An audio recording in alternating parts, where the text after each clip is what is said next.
Yep. It's me. You know we gotta follow protocol. It's your boy Rasheed Wallace, Bonzi Wells. Yo, and we are back live in effect with Let's Get Technical. Presented by Ball is Life. Yeah, we down with Ball is Life, baby. So you know what it is with us. But we're back here, and today we have a huge special guest that one I looked up to when I was a young boy, and I know Bonzi did too, as being a guard. But today we have University of Memphis coach Anthony Penny Hardaway. Yeah, coach. Man, hey, I appreciate it, fellas. You know I got nothing but love and respect for both of y'all, man. Oh yeah, definitely, man. And glad to have you back here, and I'm glad to see that you're back home in your city. You know, doing great things, not only from the university level, but also in the community. Can you fill our fans in about the things that you've been doing over your last, say 7, 8 years? Yeah, definitely. When I retired from the NBA in 08, I'll go back further. In 08, I came back. I had a friend who had colon cancer. He was coaching middle school in my neighborhood. Mm-hmm. Went back, started helping him out, ended up becoming a coach. Did there for 3 years. Went with that group to high school, did there for 3 years. And then now I'm at Memphis, but I did AAU in between that whole time. Girls and boys, AAU, oh, wow. And then now, you know, currently with the University of Memphis. But I felt like it was necessary for me to come back after I retired because my city needed me, right. You know, and, you know, I wanted to try to come back and make a difference, man. Just kind of jumpstart it off and kind of give the kids some like I guess a different perspective and a vision of just wanting to make it out. Because where I'm from, we all understand like the humble background. Kids are all over the place, just to be able to come back and just touch them, not only just give the money, but just to touch the kids and push them in the right direction, man. That's basically what I'm doing. And now I'm the coach at Memphis, and you know, I'm happy to be back here. Well, Penny, man, first of all, man, it's an honor talking to you, man. I've been a big fan of yours my whole life, and being able to play in Memphis. You know, I played down here a couple of years, man, and you're like a god down here. And you know, now you get a chance to coach and get a chance to touch these kids. What type of players do you look for when you go out that can really make Anthony Hardaway really eyebrow go up and be like, I need this kid? I think for me, it's the energy first. It's the energy, dog. I don't really look for who can score it. Really, I mean, you give credit for that, but it's to me who plays with a motor and the energy, because that's repeatable to me. You know, that makes me go, wow, that kid is like nonstop energy. Mm-hmm. You know, and then you start looking at the skill. You know, guys that are skilled, guys that can find guys, because that's a lost art today too. Most guys just want to shoot it. They don't know how to find guys. Being a guard, and I look for bigs that want to like run the court. Yeah. You know what I mean? They just want to have activity. So for me, you know, what raises my eyebrows is something that can be repeated on a daily basis. Shots, you're gonna miss shots, but energy, you can have that every day, and that's what I look for. Yeah, definitely. So a little birdie told me that you still actually get out there now and sometimes go through some plays, or actually physically getting out there training yourself with the guys, not just, hey, do that drop step move, or hey, dribble twice, ball between your legs. You're not just telling them, you're actually physically going out there and showing them what to do, right? Yeah, you know what's so crazy? I train just to be able to get out there on the court to show these guys, because I feel like it's important for me to get out there with them, to touch them, to put them through. If they see me do the move, then they do the move. Now, obviously, you know, that's better than me telling a GA or an assistant coach to go out there, because, you know, I want to show them, man. And when I recruit these kids, I say, hey, I'm going to be on the court and I'm going to show you. So when they get here, I got to do what I say I'm going to do. Mm-hmm. So yeah, I'm out there on the court and trying to, as long as I can, you know, be out there. How many ice bags? Yeah. Now we didn't talk about that part, so we got to go through the hot tub, cold tub, contrast, ice and steel, you know, all of that. But no, I like to be out there with them for sure. Yeah, definitely. It definitely helps. I know that for sure. Of course, if I was in that same position, you know, and my coach was a former NBA All-Star, and now here he is, laced his shoes up with me, and we going one-on-one in a workout, like, yeah, that would blow my mind too. Yeah, that's what you do, man. You got to give. I want to give that back to them. Everything that I've learned, I want to get out there and show them too. So yeah, I love it.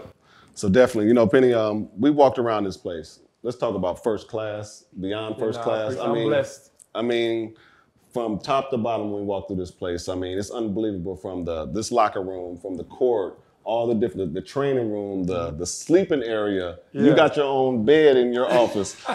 Let's talk about this, the comfortability the kids feel. Did you want to create an environment of just a safe haven for the kids to be able to come work on their craft? Is that what the mindset was when you tried to develop this? Yeah, for sure. The guy that built this, Bill Laurie, he married into the Walton family, which is Walmart, which we all know is Walmart.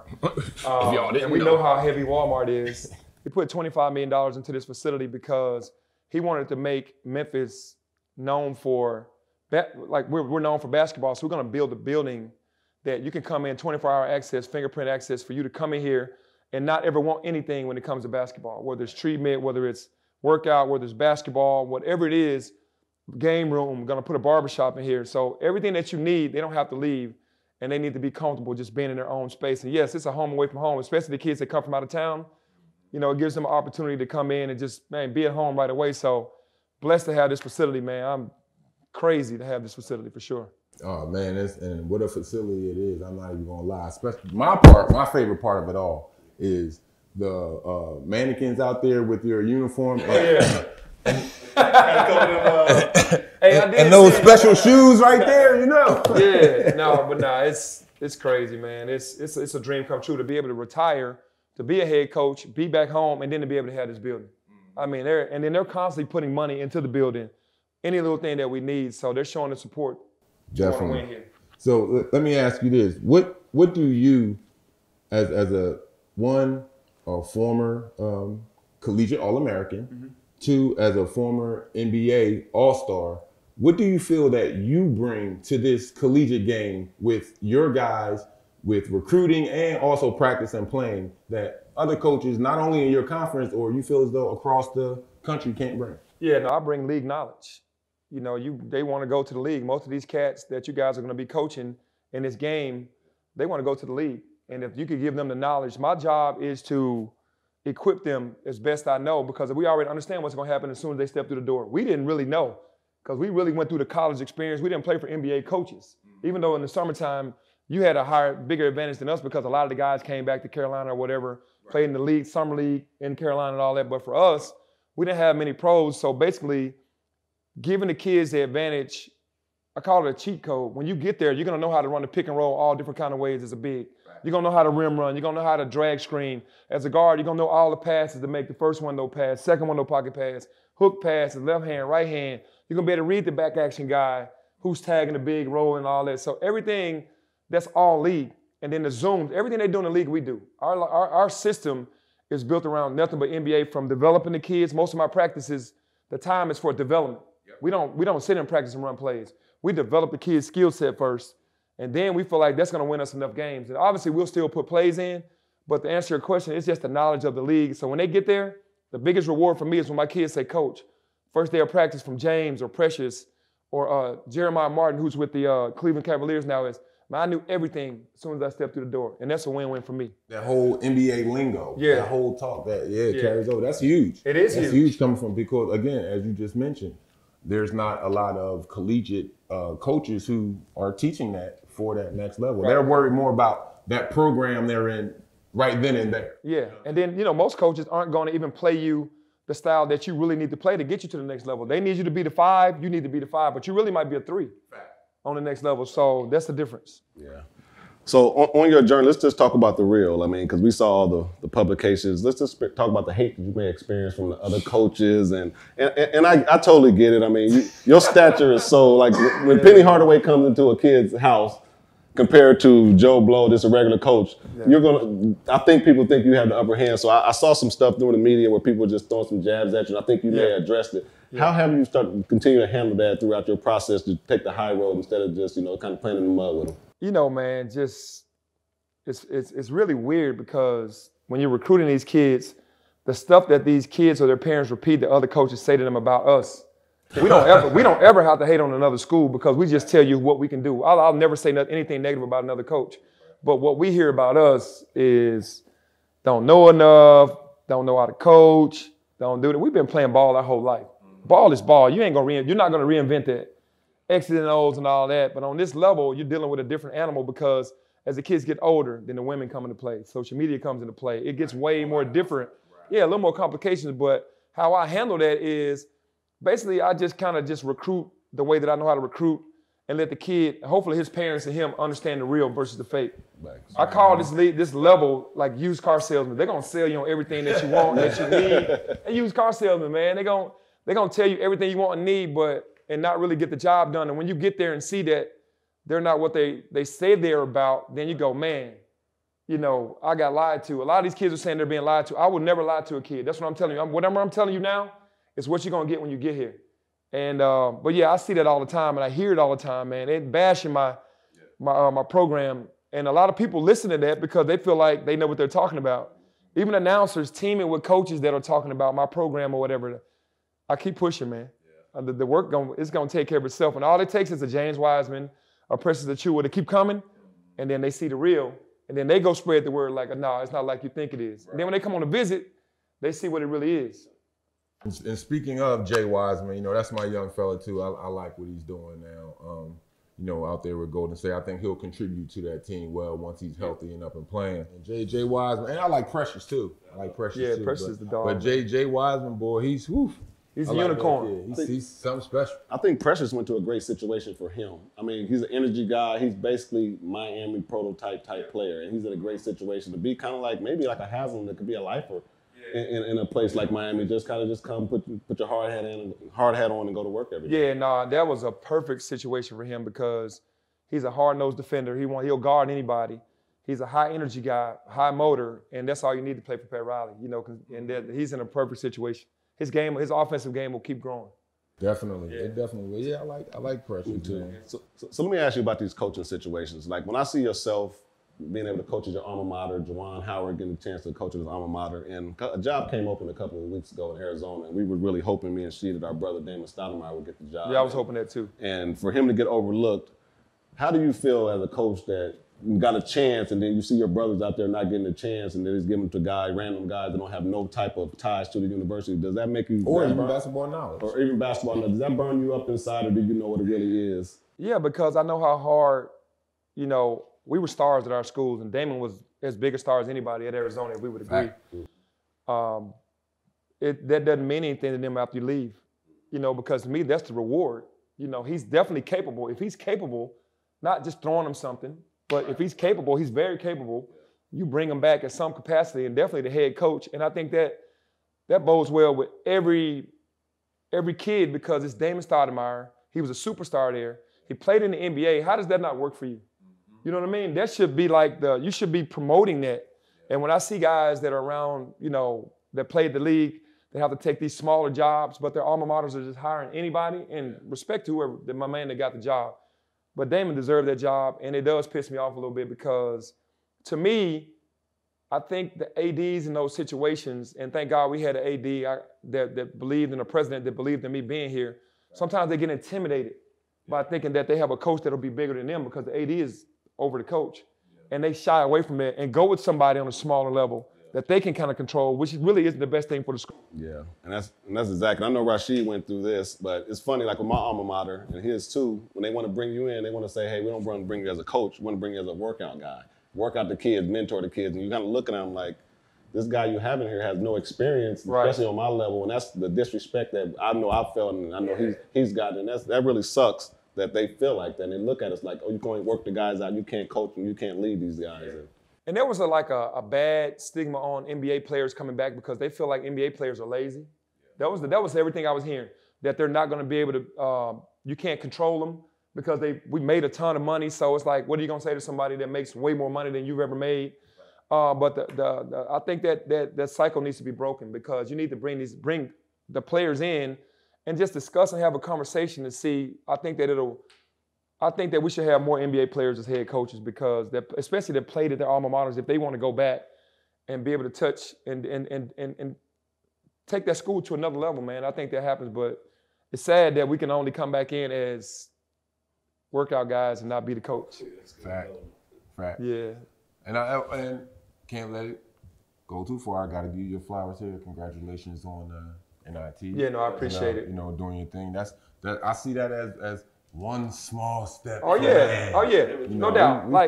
We understand, and I respect NIT for inviting us. You know, when you don't make the NCAA tournament, man, you're so hurt because that's the ultimate. That's what you've always looked up to. But to get into the NIT, you get in that thing, you want to win it. And that's a springboard for the kids of a winning mentality and a winning attitude. So we're winners, we're champions now. We're going to, take that to the next level. So I can see the energy, the different energy in the kids that are coming back since we won that. So definitely proud of that and ready to get to that next level now. Yeah, but I appreciate it. And just one quick coach, because we coaching. What is some advice you can give a guy like myself to kind of, when you're coaching the kid, to make him believe in you? Like, what are some of the things you do to help a kid, that relate to the kid, to get the kid to kind of start believing in you? Because sometimes you'll have a kid and he just like, but you'll know a kid that's really believing in you, really want to work for you and run through that wall for you. Yeah, I think you gotta build a relationship. You gotta talk to them. You gotta communicate with them, and you gotta make them feel like they have an opinion. Right. It can't be, man, you don't know what you're talking about. Go on. They don't want to feel like that, and they want to be like, well, coach, you can go, hey, well, what do you feel about that? How do you feel about that? How can I help you be a better you? And when you start doing that, they let the guard down and they start trusting. And you build a relationship, and then they'll run through that wall. As long as they know that you really love them, like they hear you yelling, but when you say good job, they rarely hear that. Yeah, fact. You know what I mean? Like you yell at them, they go, man, why is he on me? You go, man, great job. You never tell me great job. I just did. You didn't hear me. So, but you gotta, after practice, pull them in your office, even take them to eat if you want to go out to eat with the team and just talk to them. I used to have them come to my house and feed them at my house just to get them to understand me away from the court. Because once they understand you away from the court, then they'll go, oh, coach is cool. He's a competitor. To understand Anthony, not just. Yes, not just the coach's label. So I think those areas are so big, because if you don't feel like you have to have a relationship with your kids, you're wrong, because they're going to get in a circle and start talking about what they don't like about you or what they don't like about your coaches. And as soon as you scream or yell at them one time, then that just keeps building on. Then they shy away, and then you be like, man, what's wrong with this kid? He just wants you to talk to him more. That's basically what it is. And how do you feel as not only the coach of a major D1 school, but also a parent, to be able to coach your son? Yeah, no, that's, first of all, to be a major D1 coach, it wasn't really a dream, but now I can just say it's fun. Yeah. It's something that we love ball. So it's just, to be able to teach the game is great. But to teach my son, sometimes you have to check yourself, because you're tougher on your son than you are on the rest of the kids, and that's not fair. You know what I mean? So Avery Johnson told me one day, because he coached little Avery, he was like, Coach, man, treat your son like the other kids. Don't be so hard on him, because he's a kid too. But you want it so bad for your son, you hammer him, and then it's like, man, you think about it, that's really not fair. You know what I mean? And I even found myself not playing my son in games to appease other kids, which was really unfair. And I apologized to him, like, man, that'll never happen again, because you deserve more minutes. You got to check yourself.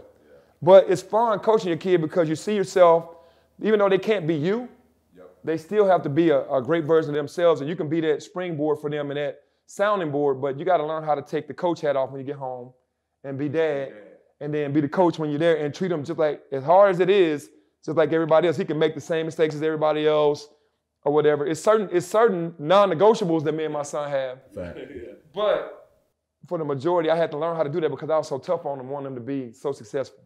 Yeah. Shout out to Avery Johnson and the ball. Me and Dave got the balls. So did you and your son ever do this? Because me and my son, I coached him, and we didn't speak for 6 months. Oh my God! You know what? My son, he's different. He is different. But I've never really gotten so tough on him to where he shut down. Yeah, okay. I've snapped him a couple of times, as far as like, hey man, you can't do that. But he understood where I was coming from. But then I had to just start putting things in perspective. But no, we've never gotten to that point. But I can see them frowns, and sometimes I've seen some chatter after I said something. I'm like, hold up. Oh my God, you just say something? Yeah, that talking under the breath. He be like, nah, I'm good. I said, okay. I wanted to make sure. But he was right and I was wrong, so I was like, let me just, all right, you're right, you good, let's go. Yeah, I know that has to be a great enjoyment. Yeah. Because, just from, I wasn't even on a level of Bonzi, but coaching his son in high school, it was just little middle school AAU for my son. But I still, he made a little bucket. It was the extra. Yes. Yeah, for sure. Son. Yeah. Get it. So yeah, I definitely understand. Yeah, man. You see that three go up, you be like, man, go in. Go in. It's like when they miss, it's like you wanted to go in. Yeah, it's that father-son love. That's all. It's natural. 5, 4, 3, 2, 1, game is tied. Is your son shooting the shot? On this team, no, my son's gonna be the playmaker. He gonna be the playmaker. He ain't shooting it. He's smart. He understand, hey, you the man, I'm giving it to you. He ain't trying to shoot that ball. He understand the game. Like, if that's our guy, he gonna shoot it. He ain't shooting it, though. Seriously, for me, I'm shooting that jump. I believe in me more than I believe in somebody else. Doubt. No doubt. But no, if last second shot, if we run the play, he get it. He ain't scared to take it. He just know if I say, hey, get that ball to the guy, get that ball to Bonzi or get the Rasheed, he gonna get it to you. That's what I love about him, though. He don't have an ego. And with all of the coaching experience that you have, starting from, like you said, with AAU in high school and all the way up till now, like, what made you want to get into it as a former player? Every former player does not want to get into coaching because it takes a whole lot. But what made you want to get into it, especially now? Look where you're at, University of Memphis, on this D1 level. Like, what sparked that for you, dog? Well, I wasn't even thinking about coaching until my friend who got diagnosed with cancer, he was going through chemo, and he asked me to sit on the bench. And I went as an assistant sitting on the end of the bench. But, man, he started getting so sick from the chemos and the cancer started getting worse that he couldn't make some of the games. And I started to become the head coach. That's originally how it all happened. Wow. And then I just kind of loved the group that we started with. And then we just moved up with that group. He passed away 3 years later, and I just carried out the mission that we started with the kids. So I kept coaching. And when this job became available because the team wasn't doing as well as it should have, fans stopped going to the games, and I saw an opportunity where I could kind of change the trajectory of where the team was going and decided to do this. But it's deep that you said I started coaching middle school and all that. I started coaching when I was in Orlando Magic, being the point guard with Shaq, Horace. You feel me? Yeah. True. Because you're learning the game through with all these great players. You know what I mean? So that's where it really started, and just an understanding of that. But yeah, my man's got me in there. He was like, man, let's do this. I'm like, I'm with it.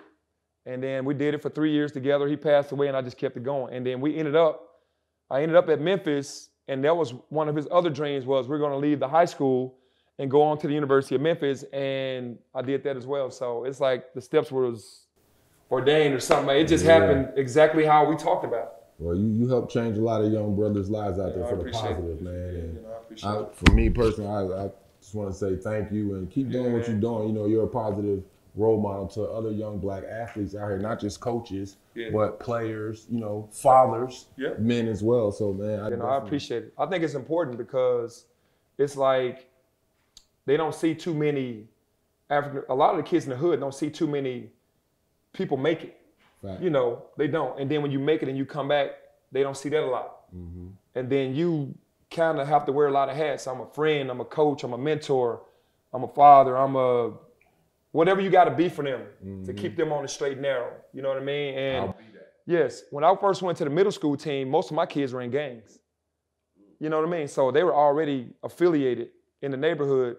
And me and my friend went to the gang chiefs and leaders and was like, all right, these kids, we got a different vision for these kids. Now we hope all of them kind of get out of this, but these kids, we're trying to get them to school because their parents can't afford school. We're trying to get them in college.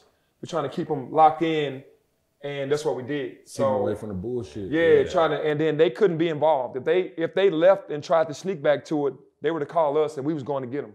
So we had that connection, which was cool. They have that connection, so that's kind of what we did. So you're talking about changing lives, changing mindsets. You know, we just tried to do that. Positivity is power, man. Yeah. I say that all the time. Yeah, no doubt. It is. Well, I know we've been going for a while. We ain't gonna hold you too long, but I want to ask you the question: what does baller's life mean to you? Man, baller's life it's really, to me, it's like a deep love for the game. You know what I mean? Like, it's like I love the game so much, man, that I would have played it for free. If the NBA was for free and never paid us, I would have played it. So when you say ball is life, to me, ball is really life whether I was paid or not. Like, how many guys you play for free your whole life in the park, you know, just hooping in the park, schoolyard, all that, and you just hoping to get to the next level when you keep going. But if the NBA was just a league that just played on TV and never paid anybody, I would have been one of them dudes hooping still. So I just feel like a basketball just changed our lives forever, you know, from where we were. For better, right? You know what I mean? Right. For better. And that ball could change your life in a lot of different ways. And not only for the sports side of it, but the life side of it too. Because ball teaches you a lot about real life. You know what I mean? It teaches you just how to work with other people. It teaches you the ups and downs. Every day's not gonna be good. The adversities that you gotta hit. Because we didn't all have good days in ball. Yeah. There was some days where we cried, we was mad, we fought, we did whatever because ball was life, because we wanted it so bad, and that brought the competitive nature in a lot of us and kept it, and then brought it out at the right time and wrong times. Fact. You know what I mean? But hey, at the end of the day, the ball really is life because of the love and that deep love that you have for something, and that's what it means to me. Yeah. I feel you. Well, Penny, I appreciate it, good brother. Don't yes, want to hold same you here. up. I appreciate you. I know you running big things around here now, Trying to. And man, we just want to be like you, but definitely appreciate you, good brother. No, I appreciate y'all, man. Love for sure, man. This is big, man. For sure. All day. For sure. Continued success. For sure. And so that with that, we just gonna wrap it up, you know what I'm saying? Rasheed Wallace, Bonzi Wells. Let's get technical. Yo, y'all stay tuned. We're not finished yet. We coming live in effect from down here in Memphis. We got the Allen Iverson game. We're gonna bring a whole lot to y'all, man. So y'all make sure y'all stay tuned. Don't go nowhere. Don't go nowhere. We got something for y'all.